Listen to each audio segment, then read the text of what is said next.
Good afternoon. Thank you so much for keeping it TV47. It's exactly 1 p.m. East African time. Glad you could join us for Newsfeed, where we give you comprehensive coverage of the stories that have been taking center stage where you are and across the borders. And like I said, my name is Linda Alela. We have so much in store for you. Important that you be part of this session. You can watch us live on our Facebook page, YouTube, and as well, of course, Direct Television. Hashtag Newsfeed. It's time for us to update you on what is happening in the world of news at TV47K is our Twitter handle, and we'd love to hear from you as we proceed. And now, the EACC officials have this morning raided Kirinyaga Governor Anne Waiguru's home in Kirinyaga and Nairobi. The anti-graft officials are investigating allegations that the county boss and other county officials were irregularly paid travel allowances amounting to 23 million shillings, which monies which were reportedly spent on non-existent trips. David Muthoka has been following this and now joins us live from her Kitusuru home. Muthoka, we understand that the governor was to be brought there by the EACC officials from Kirinyaga. Has she arrived, and what do we know about the raid?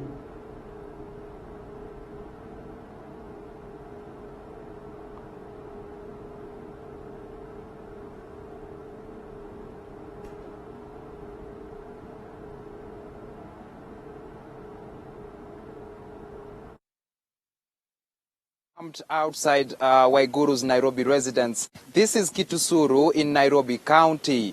Now, what we understand, however unconfirmed, but reports indicate that EACC detectives have already made their way inside this particular residence just to find evidence that could tie Waiguru to what is said a plunder of 23 million shillings by Waiguru and other officials of Kirinyaga County. So the bone of contention here is 23 million shillings, in which are said to have been paid to Waiguru and other county officials, among them the Kirinyaga County Chief of Staff, Sela Bogonko, as well as the county's Chief Finance Officer, Patrick Ndadi, as travel allowances. But EACC detectives doubt whether the particular allowances were paid to a trip that actually took place. The trip has been termed as non-existent, and this actually is what EACC detectives are trying to find out. However, the county officials maintain that the trip took place,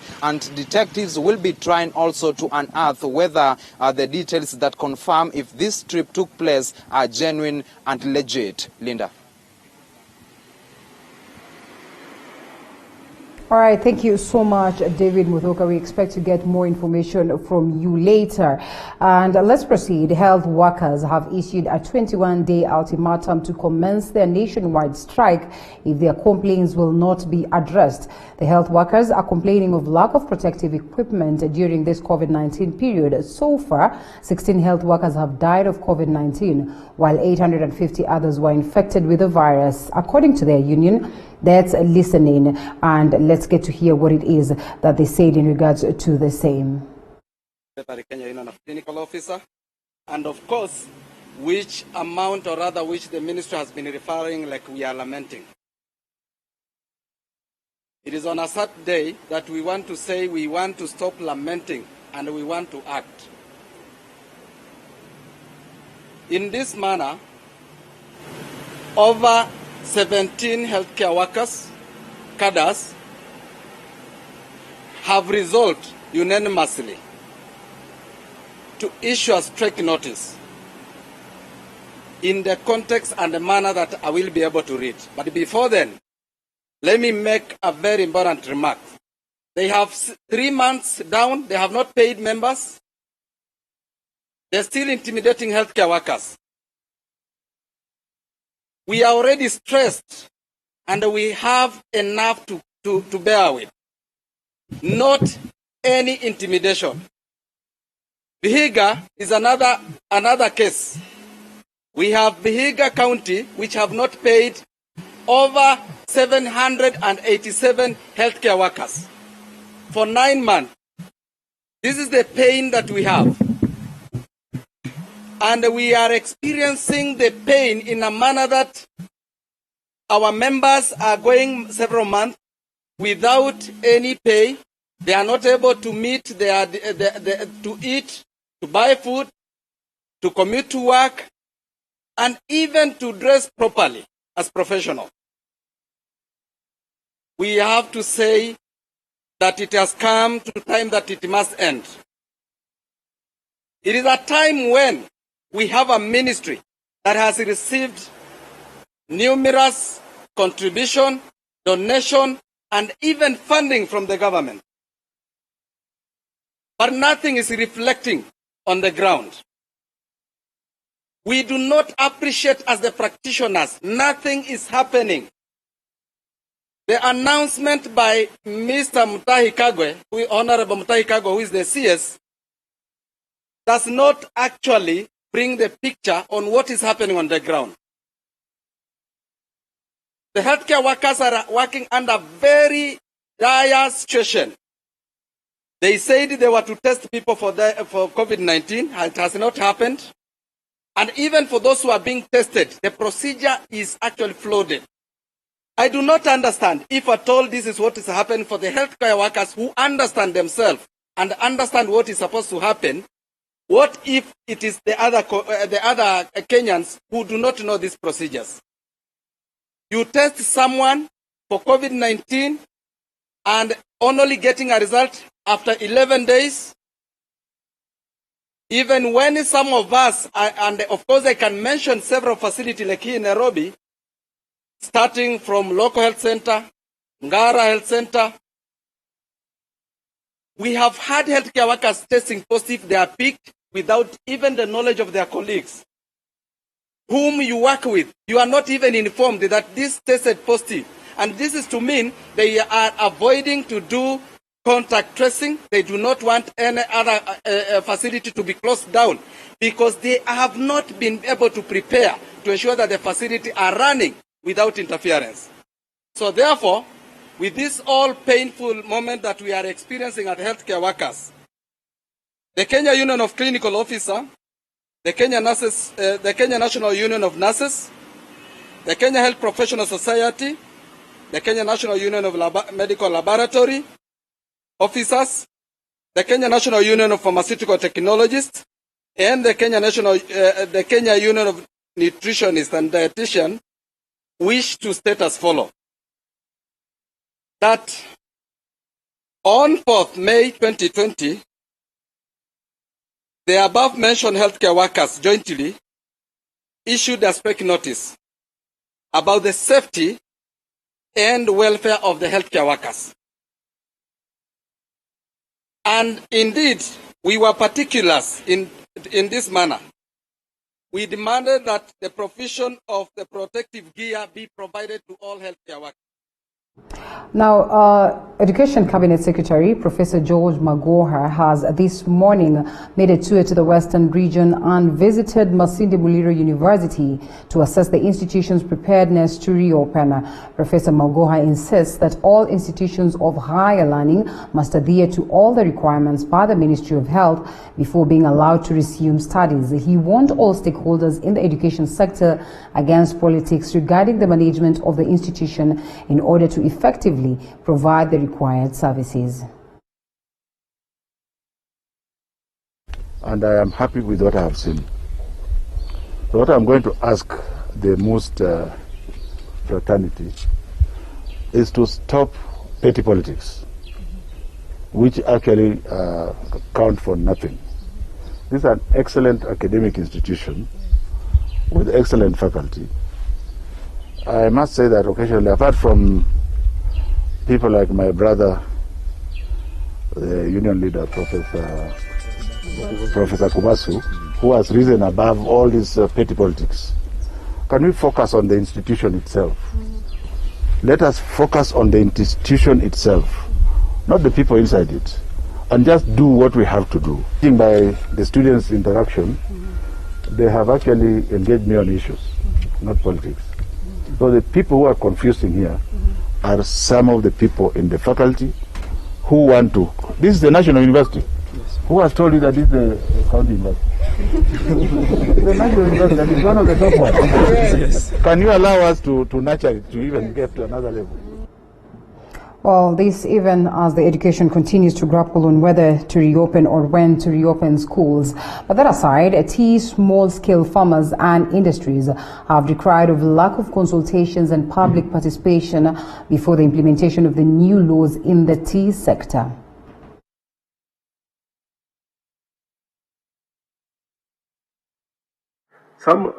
I believe there is some section of these regulations which is requiring us to belong, because I'm also a tea farmer, to one factory.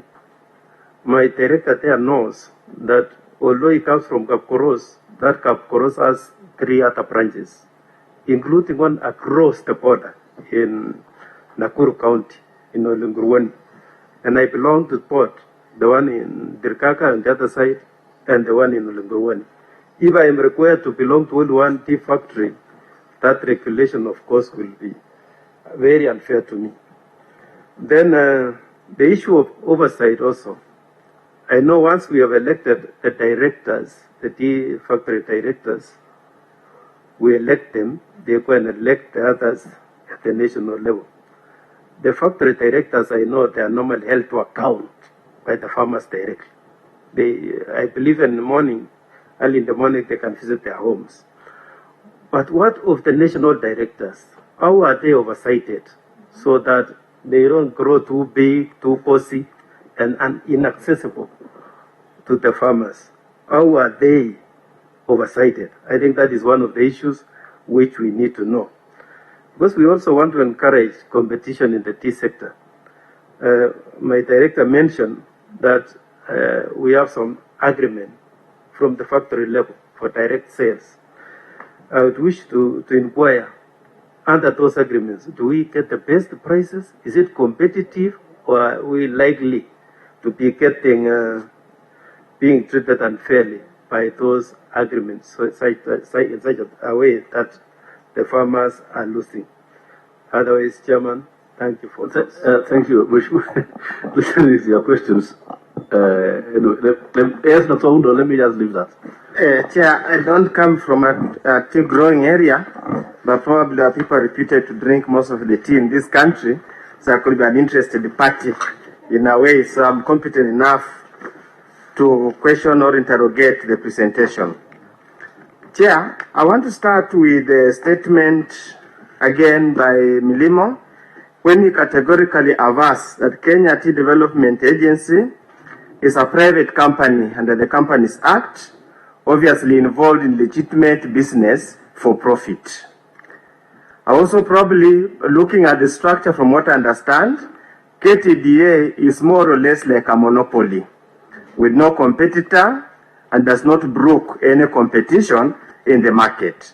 So obviously it's rightly so to state that the regulations have got the impact of actually diminishing or actually killing KTDA in view of the monopolistic tendency. Probably they have got no contingent plan. Well, aside from that, the developments of the same, the government has assured Kenyan citizens of the safety of the country's airspace.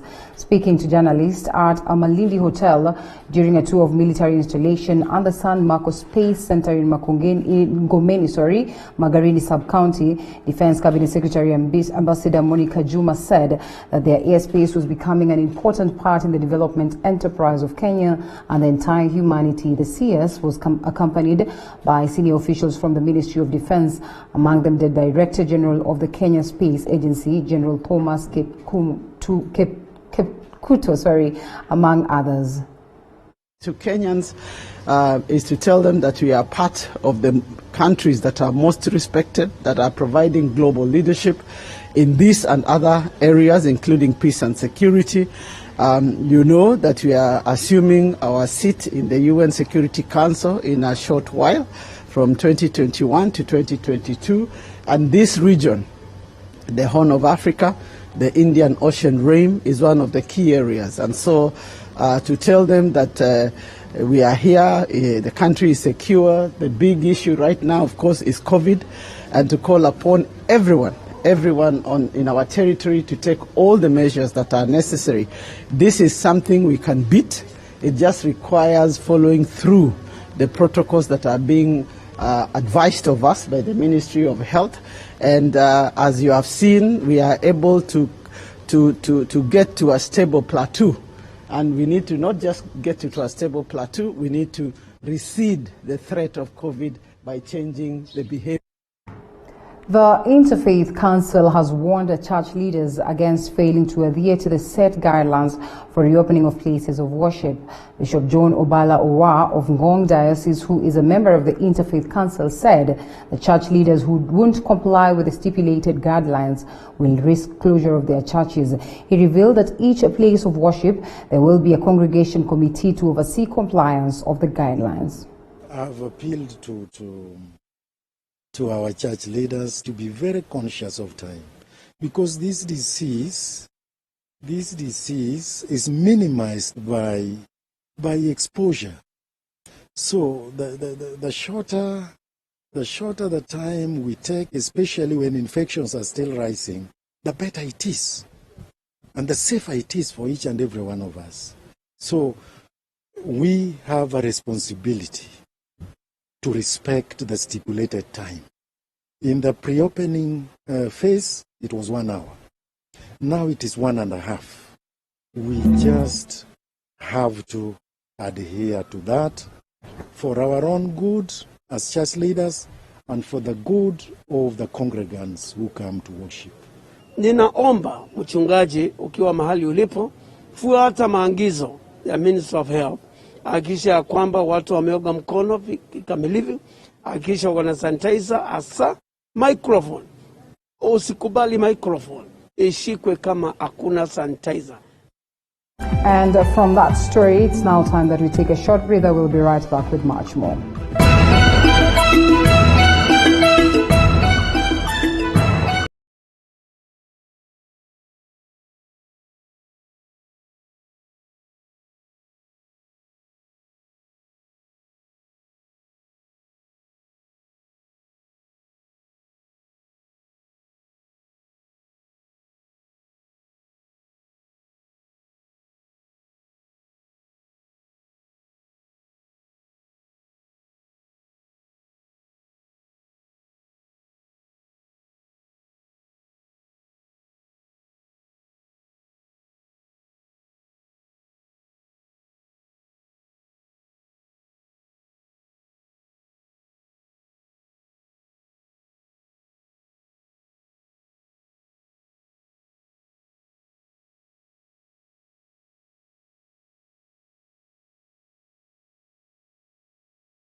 All right, thank you so much for choosing to stay with us, and Newsfeed is back with much more news.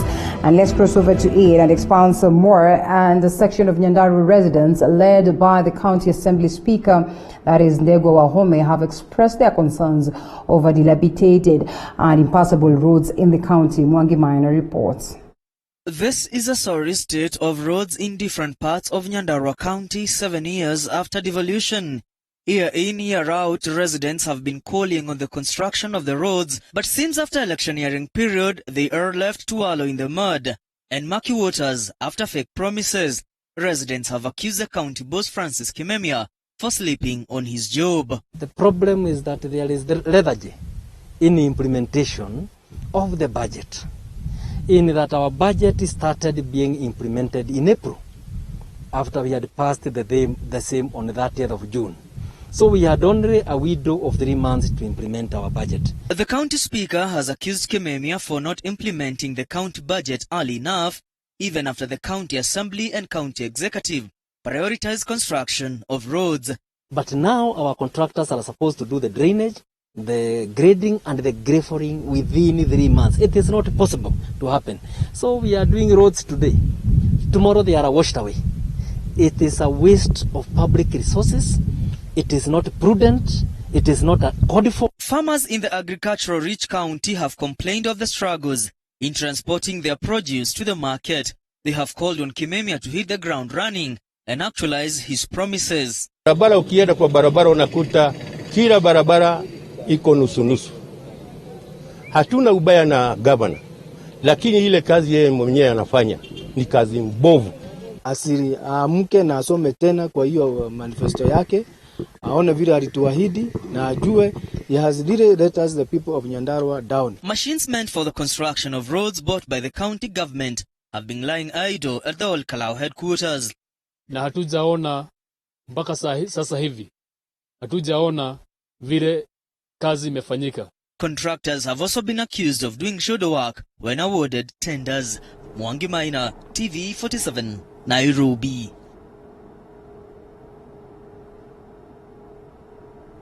The government has promised to continue strategizing to counter counterfeit goods in local markets to prevent competition from genuine manufacturers that have met the standards set by the Kenya Bureau of Standards. Trade Industry and Cooperative CS Betty Maina says her ministry has received complaints from several private companies over the rise in counterfeit goods that have led to huge losses. Things I think you've all witnessed it is that even as we have dealt with COVID, we have made sure that our businesses remained open. The first round of protocols that were issued by the Department of Labor really facilitated continued operations of business while observing COVID-19 social distancing measures, hygiene measures, and also just thinning out our workplaces. We issued protocols in June for wider business, and because we recognize that we need to keep businesses going. So by and large, our businesses have maintained operations. I think the ones which have been negatively affected are the ones that have relied on an external market, either to source inputs or for markets. A report released by the National Council for Population and Development has indicated that some 857 girls in Nyandarua County aged between 10 and 19 years have been impregnated this year. As a result, Nyandarua Women Representative Faith Gitau has come out to offer assistance to impregnated school-going girls to ensure that they continue with their education after giving birth. Speaking at Kameda Primary School in Daragwam while distributing free sanitary towels to over about 200 girls, the legislature demanded that the government should take action against men involved in sexual acts with school-going girls.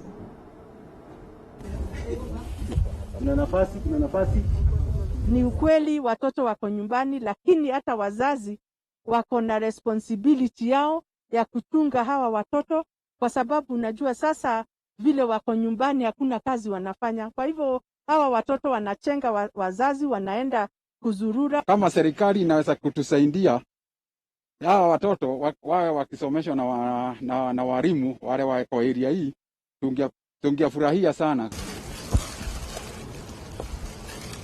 Hata hao watoto ambao walipata mimba, wale wanataka kurudi shule, mimi kama mama county I will ensure wote wamerudi shule, kwa sababu lazima wasome na wajitegemee maisha yao ya usoni. Moving on, Kilifi County tourism stakeholders have protested against the failure by the government to support them with the 3 billion shillings set aside to cushion the industry against COVID-19 pandemic. This as Mohammed Ali now reports. Stakeholders in the tourism sector in Kilifi County have protested for lack of consideration in the disbursement of the 3 billion shillings set aside to cushion the industry against COVID-19. According to the stakeholders consisting of tour drivers, tour operators, tour guides and courier operators, no one has considered them with the fund that was issued to support stakeholders during the pandemic. Pesa ilitolewa, tukaambiwa ni ya stakeholders. Sasa hii kila mmoja amenyamaza. Hatujui imefikia wapi, hatuna information. Tunajaribu kuenda kwa ofisi yetu. Tunaambiwa hata hatujui hiyo pesa iko wapi. Hata kama hawajapata, si ni watuelezee mahali imefika. Katika hii idara ya utalii sisi tumedharauliwa sana kwa kila jambo, kwa sababu hii shida haikuanza leo. Kuna wakati kulikuwa na El Nino, hatukuangaliwa. Kukaja Kaya Bombo, hatukuangaliwa. Post election, hatukuangaliwa. Hata sasa hii imefika COVID-19, bado sisi tunateseka na bado tuko chini. They have urged the Tourism Cabinet Secretary Najib Balala to intervene in order for them to get a share. Na tungeomba kama inawezekana, ikiwa CS wa National Government, CS Balala natusikia, tafadhali atufikie. Sisi ni watu, tuna family na tunateseka. Sisi tungeomba waziri atuone, kwa sababu sisi tuko na shida.